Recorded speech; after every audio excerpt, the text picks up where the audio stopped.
Faly miarabantsika rehetra amin'ny anaran'i Jesosy. Anio Sabata 7 volana Aogositra 2024.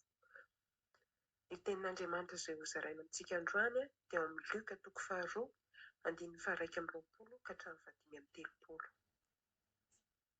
Vakiana ny teny amin'ny anaran'i Jesosy. Naseho tao amin'ny tempoly Jesosy.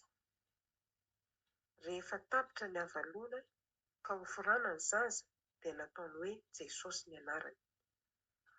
Arak'ilay nolazain'ny anjely. Fonotsim-bola torotoronina tao an-kibo izy. Rehefa tapitra ny andro fidiovany araka ny lalàn'i Mosesy dia nitondra azy niakatra tany Jerosalema izy ireo mba hatolotra ho an'ny Tompo. Araka ny voasoratra ao amin'ny lalàn'ny Tompo hoe ny lahy voalohany teraka rehetra dia atao hoe masina ho an'ny Tompo. Ary mba hanatitra fanatitra arak'izay voalaza ao amin'ny lalàn'ny Tompo hoe domona roa na zana-boromailala roa. Ary indro nisy lehilahy iray antsoina hoe Simeona tao Jerosalema. Marina sady mpivavaka tsara io lehilahy io ka niandry ny fampiononana ny Israely. Ary ny fanahy masina dia tao aminy. Efa nambara ny fanahy masina taminy fa tsy ahita fahafatesana izy mandra-pahitany ny Kristy ny Tompo.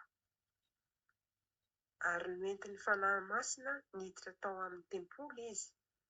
Koa rehefa nampidiry ny ray aman-dreniny Jesosy zaza mba hanatanterahany aminy izay fomba fanao araka ny lalàna, dia nitrotro azy izy ka nideran'Andriamanitra hoe, Tompo, ankehitriny ny mpanomponao dia alefanao amin'ny fiadanana araka ny teninao. Fa ny masoko dia efa nahita ny famonjenao izay nomaninao teo anatrehan'ny firenena rehetra. Dia fahazavana ho fanambarana amin'ireo firenena sady voninahitry ny Israely olonao. Gaga ny ray aman-dreniny no niteny nilazana azy. Ary nitsodrano azy ireo Simeona ka niteny tamin'i Maria renin'ny zaza hoe, indro ity zaza ity no voatendry ho fandavona sy ho fananganana ny maro ao amin'ny Israely, ary ho famantarana ho lavina.